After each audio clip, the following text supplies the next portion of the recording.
चलिए देखिए illustration 3। Business commences with capital of 6 lakh. Business commences with capital of 6 lakh. तो अगर मान लो मैंने बिजनेस स्टार्ट किया, बराबर, मान लो मैं बिजनेस हूं और मुझे किसी ने 6 लाख रुपए दिए और मैं स्टार्ट हुआ, तो बिजनेस के पॉइंट ऑफ व्यू से एंट्री क्या होगी? बिजनेस के लिए तो पैसा आया, तो एसेट इंक्रीज होगी, कैश आया, एसेट इंक्रीज डेबिट, और वही पैसा जो आया वो ओनर ने दिया था, उसको वापस लौटाना पड़ेगा, तो एसेट डिक्रीज होगी, सॉरी लायबिलिटी इंक्रीज होगी। तो हम क्या करेंगे? क्रेडिट। Any doubts? नेक्स्ट आते हैं। क्लियर है? 4,50,000 deposited in a bank account, entry क्या होगी बताओ? हाँ, तो हमने बैंक में पैसे जमा कराए, तो बैंक बैलेंस क्या होगा? बढ़ेगा, और हाथ का कैश क्या हो जाएगा? कम हो जाएगा। तो बैंक बैलेंस बढ़ेगा तो बैंक में एसेट इंक्रीज होगी तो हम डेबिट कर देंगे। सामने हाथ में जो कैश था वो कम हो जाएगा, तो एसेट डिक्रीज होगी, हम क्या कर देंगे? क्रेडिट। Any doubt? कोई डाउट है बेटा? श्योर? अब यहाँ पे क्या होगा? एसेट इंक्रीज डेबिट, सामने एसेट डिक्रीज क्रेडिट। बैंक कहाँ जाएगा? बैंक अकाउंट में, और कैश कहाँ जाएगा? Cash in hand. आगे बढ़े।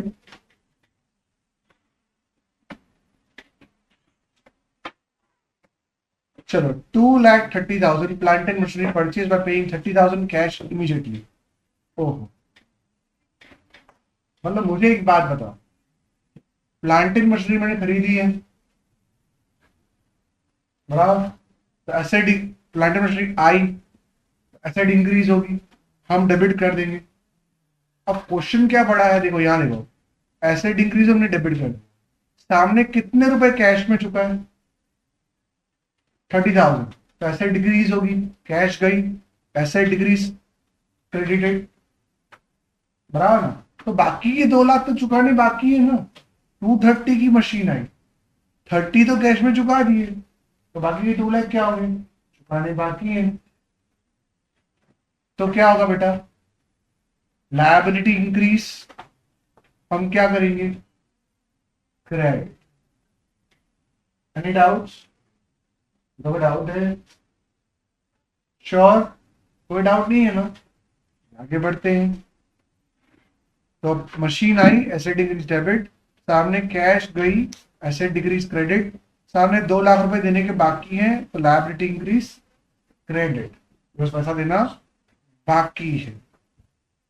ये कहा जाएगा? फिक्स एसेट में। कैश कहाँ जाएगा? कैश इन हैंड में। क्रेडिटर्स कहाँ जाएंगे? सनी क्रेडिटर्स में।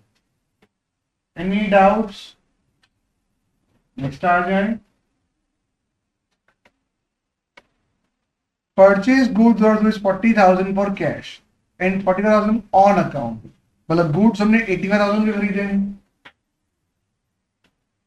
40,000 ने कैश दे दिए, 40,000 देने बाकी। टोटल गुड्स कितने के आए? 85,000। 80,000 के गुड्स आए, एक्सपेंस इंक्रीज होगा, तो हम क्या करेंगे? डेबिट। एक्सपेंस बढ़ा, डेबिट। सामने कैश कितनी गई? 40,000, कैश गई तो एसेट डिक्रीज होगी, तो हम क्या करेंगे? क्रेडिट। सामने 40,000 देने के बाकी है, तो लायबिलिटी क्या होगी? लायबिलिटी बढ़ेगी, प्लस 40,000 देने बाकी है, तो लायबिलिटी बढ़ी, क्रेडिट। परचेज कहाँ जाएगा? परचेज अकाउंट में। कैश, कैश इन हैंड में। क्रेडिटर्स, बैलेंस शीट में लायबिलिटी। Any doubts? नेक्स्ट आ जाओ। सब नेक्स्ट। चलो next. Paid a cheque of which 2 lakh to a supplier of plant and machine, मतलब प्लांट एंड मशीन ली थी तो सप्लायर को पैसे देने बाकी थे 2 लाख रुपए, तो हमने लायबिलिटी बढ़ाई थी कि उनको पैसा देना बाकी है, तुमने उसे क्रेडिट कर दिया। सही है ना, हमने उसे क्या कर दिया था, क्रेडिट कर दिया था।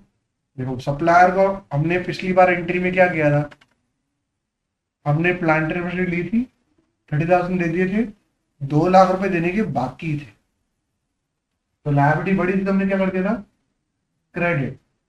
अब हम उसको पैसे चुका रहे हैं, वही 2 लाख रुपए, वही 2 लाख रुपए हम चुका रहे हैं उसी सप्लायर को, तो पैसा चुका रहे हैं तो लायबिलिटी उधर जाएगी ना, तो बंदे से कुछ भी चुकाना था वो चुका दिया, तो लायबिलिटी घटेगी, लायबिलिटी घटेगी तो डेबिट, करेक्ट। और सामने कैश गई, सॉरी बैंक से चेक गया, तो बैंक बैलेंस क्या होगा, कम होगा, एसेट डिक्रीज होगी, तो हम क्या करेंगे। एनी डाउट्स, बोलो कोई डाउट है, कितनी मजे की बात है। आगे बढ़ते हैं। Now rupees 70,000 cash sales, goods costing 50,000। देखो कॉस्टिंग का तो हमें को लेना देना है नहीं, हमको कॉस्टिंग सोची थोड़ी पड़ रही है। हमने माल कितने का बेचा, 70,000, इतना ध्यान रखना। तो माल बेचा तो इनकम बढ़ी ना, तो इनकम बढ़ेगी तो हम क्या करेंगे, क्रेडिट। तो सेल्स बढ़ा, इनकम इंक्रीज, क्रेडिट कर देंगे। और सामने पैसे मिल गए, कैश आ गई, एसेट इंक्रीज होगी, हम क्या करेंगे, debit. Asset increase debit, cash in hand, income increase credit, sales account. Any doubts, बोलो खिलाड़ियों को डाउट है क्या, मजा आड़ू,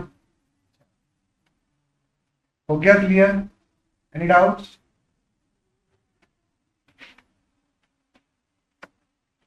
withdrawn by proprietor rupees 35,000 for cash for its personal use। हमने प्रोप्राइटर से विड्रॉ किया 35,000 फॉर पर्सनल यूज, एंट्री क्या होगी,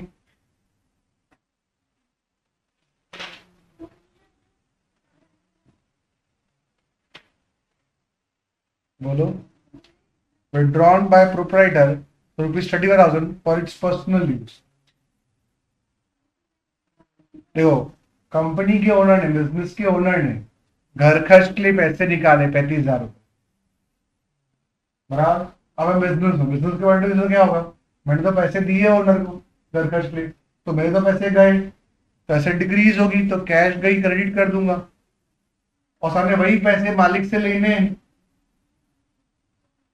सही है ना, पैसे इंक्रीज होगी तो मैं डेबिट कर दूंगा ड्रॉइंग, सही है ना। तो ये कहाँ जाएगा, ड्रॉइंग्स कैपिटल अकाउंट में, कैश कहाँ जाएगा, कैश इन हैंड में। एनी डाउट्स, नेक्स्ट आते हैं। Insurance paid by cheque, insurance को क्या मानना है, एक्सपेंस, तो एक्सपेंस बढ़ी, डेबिट। सामने चेक दिया था, मतलब बैंक बैलेंस कम होगा, पैसा डिक्रीज, क्रेडिट।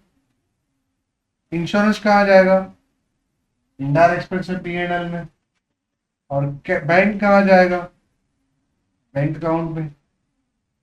एनी डाउट्स, बोलो कोई डाउट है क्या।